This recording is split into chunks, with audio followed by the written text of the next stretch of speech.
First thing, the C in cross. It means confirmation. And confirmation means to authenticate. It means to have evidence, once again, to give proof. When somebody want to find out who you are, and they keep talking about all this stuff in politics, they need to certify your identity. When you're going out of the country, what do they ask you for? Passport. That passport basically certifies and confirms who you are. And they check that, and whenever you have what they call, like, pictures, Van Gogh, and all these things, what do? They authenticate it. And how do they do that? We're going to give you a certificate of authentication just to show that it's real. It's the real thing. So now, the reason why Jesus went to the cross was to prove that he was really who he said he was. It's to show that he was real, not fake. Get it? To show that he was real. Let's see, we're going to know if he's the real thing. We tell him about putting him on that cross, we're going to find out if he's really who he says he is. So the verse in Psalm 26 is exactly what it says. The person said, well, if you don't believe me, check it out for yourself. Find out. I'll prove to you I'm the real thing. And that's what he said. He said, put me on trial, Lord. Cross-examine me. Test my motives and my affections. That's one thing they always do when you get ready to testify. What they do is say, you swear to tell the truth, the whole truth, and nothing but the truth, so help you God. The other thing, reason why he was up there, we looked at the R. He was there to perform a reconciliation that God had promised would be performed from day one.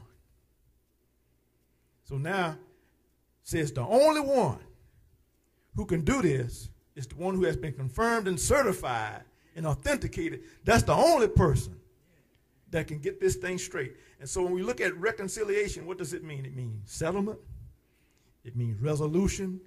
And that's the funny thing when I saw that it says reunion. And so now you see his purpose is to settle the case. Now, whenever they're in court, what do they try to do? Whenever they're dealing with stuff, that's all you see. All Morris Barton and all these other lawyers on TV, and Dudley DeBosier, all these other folks, all of them, the first thing they say, we'll settle your case. They don't say they're going to go to court. Notice, they say we will settle your case. Whatever's going on between you and another person, we're going to settle it. Then, when you see this part about resolution, we're going to bring resolution to this whole thing. Y'all not going to have to fight this thing out in court. We're going to resolve it right here. So now, you see what's going on. Jesus is dealing with the reconciliation, so we don't have to fight it in court. We don't have to stand before God and deal with this, because he's doing it for us. Reunion. God told Adam and Eve the day you were putting them out of the garden. He said, I'm going to send someone to resolve this issue, to bring you back, to reunite us back into the relationship that we had before. So, but he said it would have to be through the sacrifice of the lamb. So now you see, lamb's been confirmed. Now he's getting ready to settle the case. He's getting ready to resolve the issues with God. He's getting ready to bring us back and reunite us.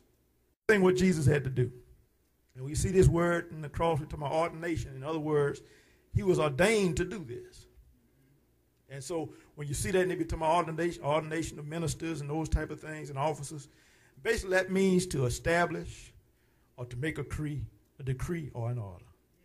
In other words, they're just saying, we're establishing you and putting you in a position and designating you for the purpose of. Simply, that's all it is. Your orders, these your marching orders, just like in the military. Your position, you're a sergeant, you train the soldiers. You're a general, you plot out the plan on how we're going to fight the battle. You don't go out there and fight. Generals don't get on the field. You ever notice that? The generals be walking around in the tents and everything else, but the general's not on the battlefield fighting. You might get the lieutenants, and sometimes you get the captains and the majors, they might be out there, but you never see a general on the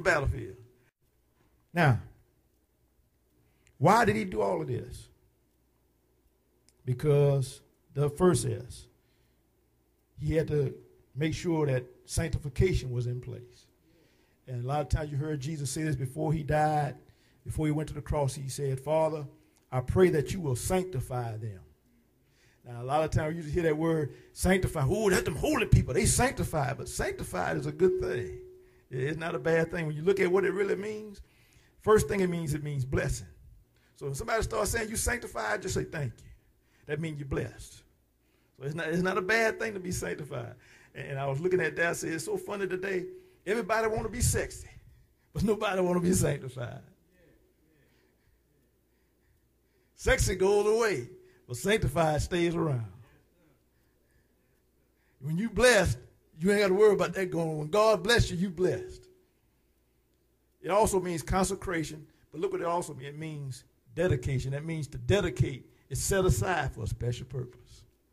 So when you were saying you've been sanctified, that means God took the time to pick you out and said, look, like that you said when you used to have a puppy or when you're going to pick something from the store, you pick out what you want. He said, I'm picking out exactly what I want, and I found it, offering, and we'll fix it. And then we were looking at the reason why he did what he did, salvation. Simple as that. Deliver us, to rescue, recovery, and that word salvation also means healing. And so you always remember in Isaiah, the part that said, he was bruised for our transgressions, but he said, by his stripes we are healed. So by his stripes we were saved.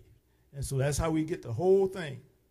And so make sure we understand we're subject to cross-examination. Now in this scripture we talk about in Matthew and 1 Corinthians, it says this, it talks about Jesus saying, we have to pick up the cross. That's the thing. That's what he's going to look at. We have to make sure we pick up the cross. He said we must deny ourselves, pick up the cross, and follow him. If we don't do that, then we aren't a part of that cross-examination. It talks about this in 1 Corinthians. When we come and take the Lord's Supper, we always hear this. It says we must examine ourselves before we take the Lord's Supper. Because it says, for that reason, those who don't examine themselves, they are sick and they are ill and they have issues and problems. And so turn to 2 Corinthians. Look at, it's going to be chapter 13. 2 Corinthians chapter 13. And book of 2 Corinthians chapter 13.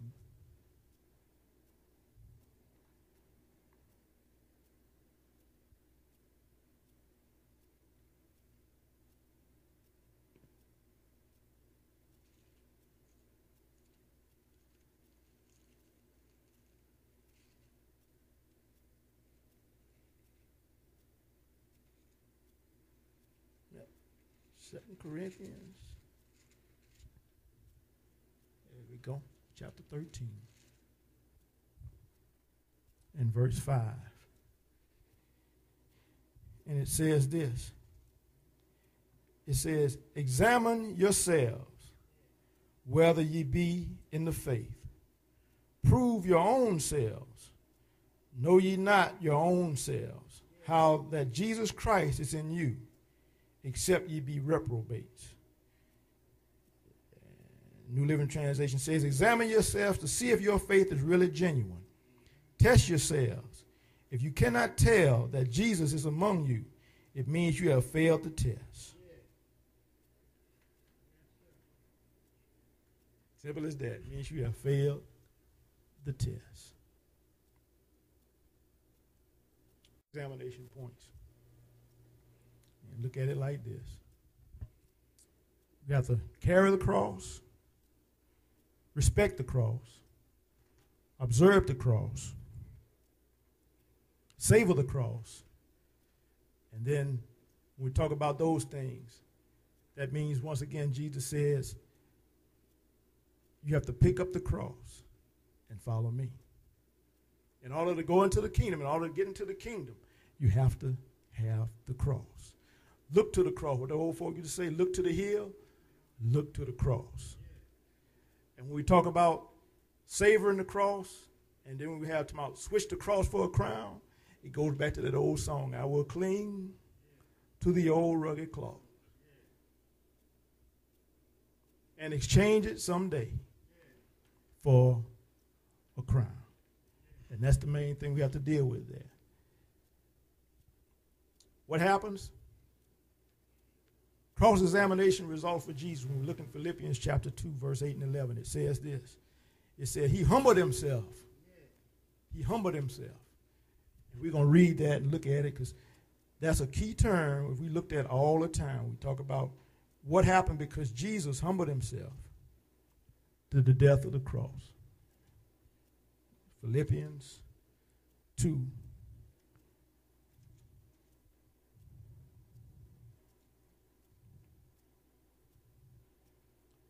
And verse 8 through 11. Philippians 2. Yeah. And verse 8 through 11. And this is what it said. And being found in fashion as a man, he humbled himself and became obedient unto death, even the death of the cross.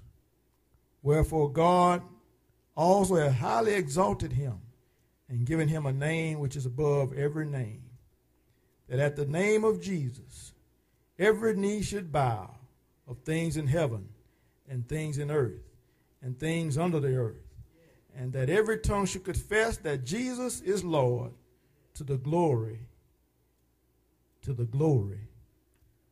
of God. That's the result, because Jesus passed his cross-examination. But what's the one for us, for the believers? Ours is found in Colossians chapter 2. Colossians chapter 2. One book over. Colossians chapter 2, verses 13, 15. Colossians chapter 2, verses 13 and 15.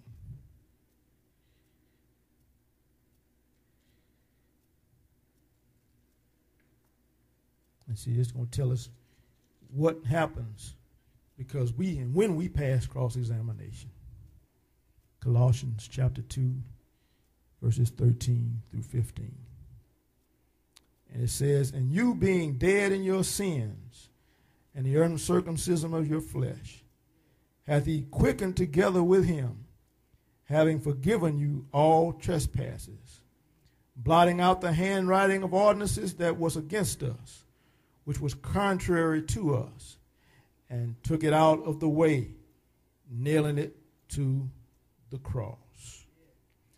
And having spoiled principalities and powers, he made a show of them openly, triumphing over them in it. And so, through Jesus, because of what he did, and through him, when we believe in him, because he passed the test. When we believe in him and we pick up our cross and we do all the things to meet the cross-examination, we pass the test. And basically says we have the victory. He has the victory, so we have the victory. And so it's as simple as that. That's the cross-examination. When he went to the cross, everything he did aligned, when we said he came to fulfill prophecy, aligned with the word. And so when he did everything, he spoke and said, Father, forgive him. First thing he did, he took care of what was messed up in the garden. He had to fix Adam's mess. He had to fix David's mess. He had to fix Noah's mess. He fixed all of our messes. And once he did that, he said, he put it into the hands of one. He became the scapegoat.